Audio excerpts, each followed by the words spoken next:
This Superman ripoff is absolutely awful.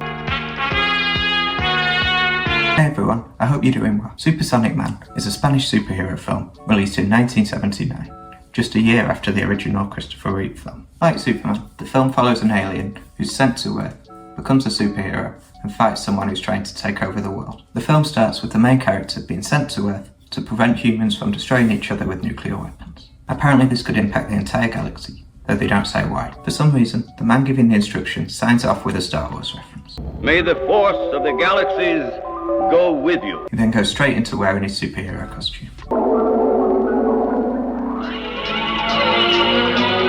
Continuing the Star Wars theme, a group dressed as Imperial troops break into a facility using laser guns. I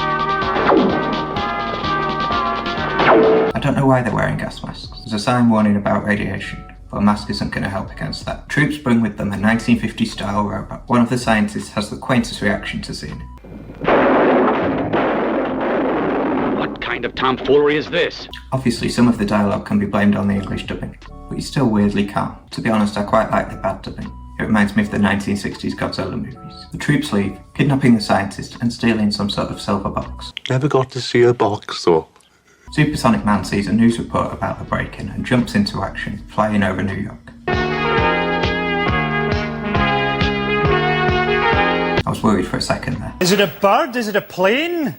Whatever it is, it's heading straight for the World Trade Center. The scientist's daughter, Patricia, is pursued in a car chase that goes on for way too long. Eventually, Supersonic Man helps her to get away.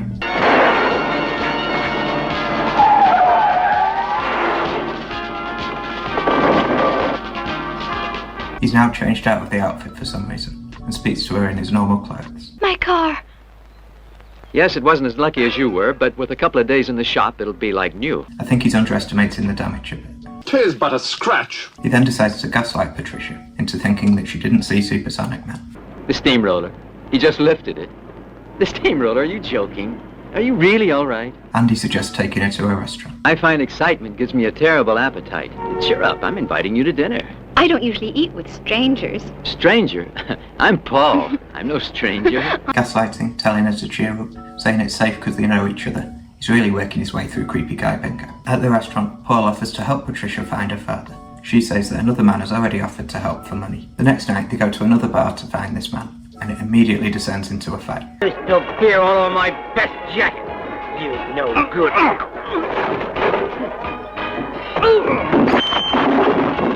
This is the most pointlessly drawn out fight scene I've ever seen. There's no development or escalation, it just keeps going and going. It reminds me of an improvised drama at high school, where nobody knows how to end a scene. For some reason he continues to fight as Paul. Seems like it would have been a good time to become Supersonic Man. The one part of the fight I did enjoy is the guy who just carries on eating as if nothing's happening. Patricia is kidnapped and driven away in a car, but the fight keeps going on until it's eventually broken up by the police. Paul also gets kidnapped by two guys in a van. Men with ven. For some reason, one of the guys speaks like Morph. Despite not using it in the fight, Paul finally decides it's time to be Supersonic Man. May the force of the galaxies be with me.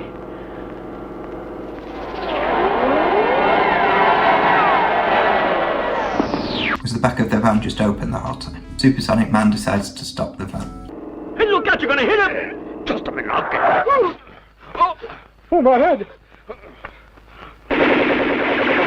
This is why Superman has never worked for me. If he's bulletproof, then there's no jeopardy. It takes all the excitement out of the fights. Supersonic Man also seemingly has the ability to conjure a net. Run for it!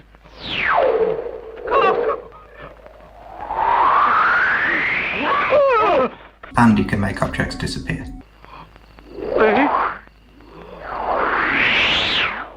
So it's not really clear what he can do. Superheroes need defined powers to make sense. Well, except Doctor Strange, I guess. After this display of his power, Supersonic Man lets them go, and they run away in the style of Benny Hill. Oh, yes, sir. Yes, sir. Quick, quick. Faster, faster. Patricia now seems to be travelling with all her nose. You better step on it or we'll be late. That bastard on the yacht may leave. They arrive at the pier, and Supersonic Man flies in to save her. He takes some of their guns and turns Oates into a banana.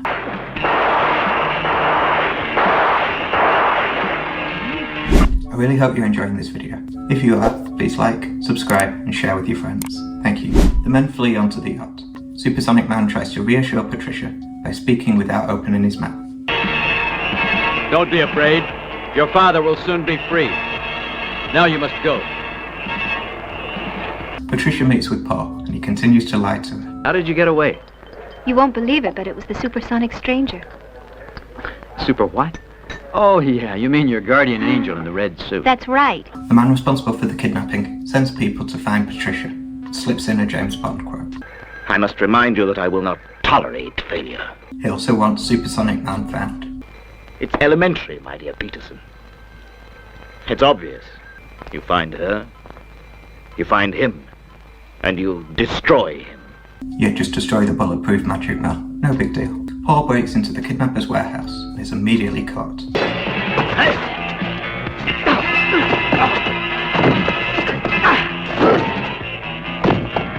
So he's bulletproof, but he can't withstand a single punch. They decide to throw Paul overboard the yacht and engage in some subtle foreshadowing.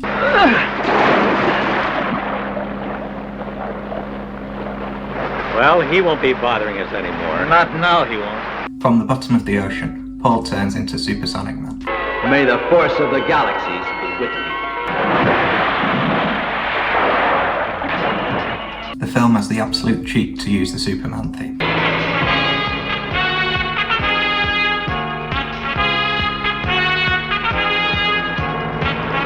The men on the boat see Supersonic Man flying around and try to shoot him out of the sky. He doesn't seem to do anything, but they still decide to evacuate the boat.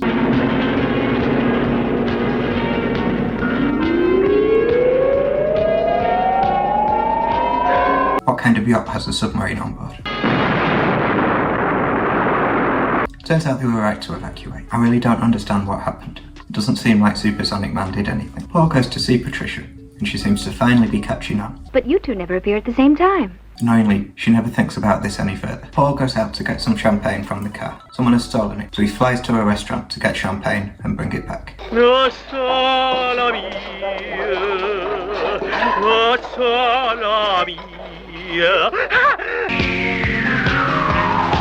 I actually love that. If I had superpowers, that's the kind of trivial thing I'd use them for. The robot breaks in and delivers a message from the kidnapper to Supersonic Man. Tell that red devil that in exactly 24 hours he must be in the house. This seems pretty vague to me, but apparently he'll know which house. Patricia tries shooting the robot, so it responds with a flamethrower. Stupid girl, you deserve a lesson. The kidnapper asks the scientist to wait for him, and delivers the best comeback I've ever heard. I'll never work for you. A madman, a paranoid. Shut up. Your insults bore me. That would work in any argument, it's great. He then announces an emergency and sets off a ludicrously camp alarm.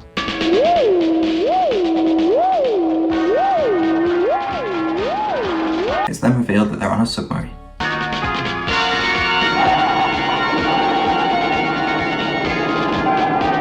Smoking in an airtight space doesn't seem the best idea. Supersonic Man goes to the house as the kidnapper wanted. I demand that you surrender unconditionally.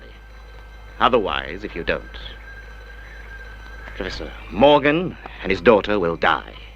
He also threatens to destroy New York City. As a demonstration, he attacks an uninhabited island that's apparently twice as big as Manhattan.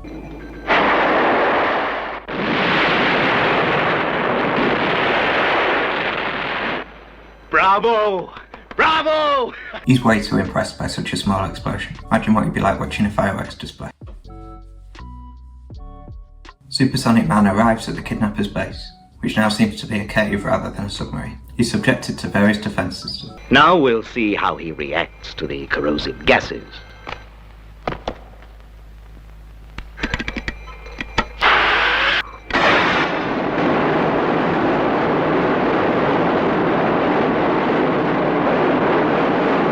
We'll try the cold.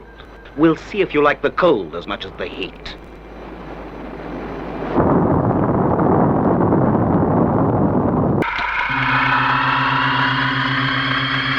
This final weapon is what the kidnapper plans to threaten various cities with in order to control the world. At the last moment, the scientist manages to free Supersonic Man.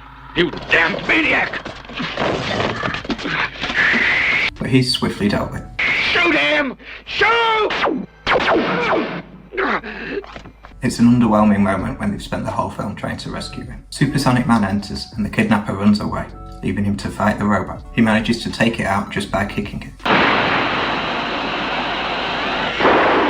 Supersonic Man flies out carrying the unconscious scientist. He takes him to hospital, which seems a bit odd. Surely with all his powers he's able to heal people. He also looks off camera, rather than addressing any of the doctors in the room.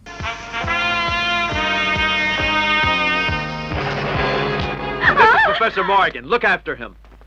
The kidnapper manages to escape in a rocket.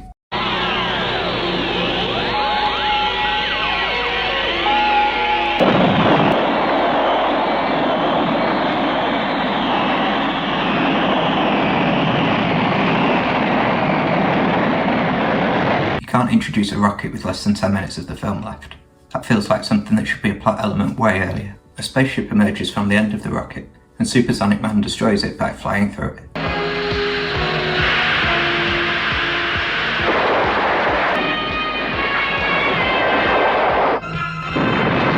The spaceship looks the same as the one Supersonic Man arrived to Earth in at the start of the film. I'm not sure if they're supposed to be the same, or if they just have a limited prop budget. Patricia and Paul visit the scientist in the hospital. They share a kiss, which is filmed unnecessarily close.